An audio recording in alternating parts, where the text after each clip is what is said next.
The Blue Ocean Strategy: How to Create Uncontested Market Space and Make the Competition Irrelevant, by W.C. Kim and Renée Mauborgne. If you lack the fierce competitive nature that you have always heard would give you the needed edge in business endeavors, don't give up. The dog-eat-dog model of entrepreneurship is making way for a new strategy that has proven results: the Blue Ocean Strategy. It seeks to make competition irrelevant. If you are an innovator and willing to put in the thought and energy to do some analytics, you could enter the market without the shedding of blood. In this metaphor, competitive warfare turns the waters red with blood, so don't go there. Find blue water using this market-creating strategy. W.C. Kim and Renée Mauborgne have done the research. They have observed existing businesses and successful and unsuccessful startups. They have conducted research following over 100 new businesses for decades to glean data. Their conclusion is that initial and long-term success are more likely when an organization enters a new market or extends the boundaries of an existing market than when they compete in established markets. Where do blue ocean markets come from? Well, this is where innovation and analytics are key. The challenge is to find an uncontested market that is ready for growth. In this way, competition becomes irrelevant when you either locate a totally new market or, more likely, expand into an unexplored area of an existing market. When you employ the Blue Ocean Strategy, you depend on your own innovation, preparation, and flexibility to grow your business. The basic principle is value innovation. Before we go over the first principle, please don't forget to comment, like, and subscribe to our channel. This will only encourage us to keep pushing more content for you. Now back to the summary. Value innovation is producing a new product at a reduced cost, offering customers a good price for something they cannot find elsewhere. There should be equal concern for value and innovation. There are 4 questions that can direct you. Number 1, what can you eliminate? Number 2, what can you reduce? Lower your costs. Eliminate the factors where there is usually intense market competition. Knowing your potential customers will allow you to eliminate elements that are unimportant to them or even bothersome. Reduce expensive elements of the production process, perhaps even limiting the breadth of products presented to further lower your costs. Elimination and reduction are done without taking away from what potential customers want, and the savings can guarantee them a worthy product at an exceptional price. Number 3, what standards can you raise? Number 4, what can you create to meet customers' needs and desires? Raise the value for your customer. Knowing your potential customer is exceptionally important. What is it they really want? What standards can you raise in response, and where is the new innovation crucial?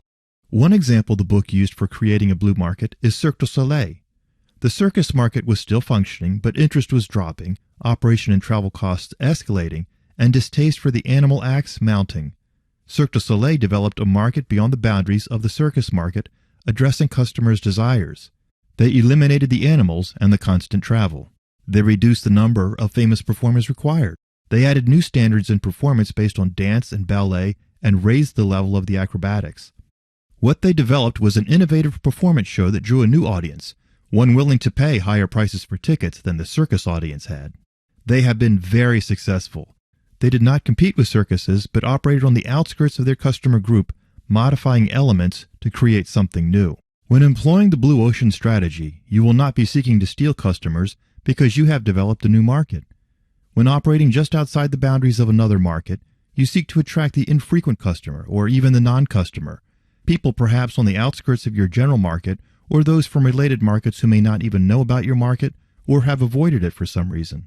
Another huge advantage of creating a new market is that you will have a head start.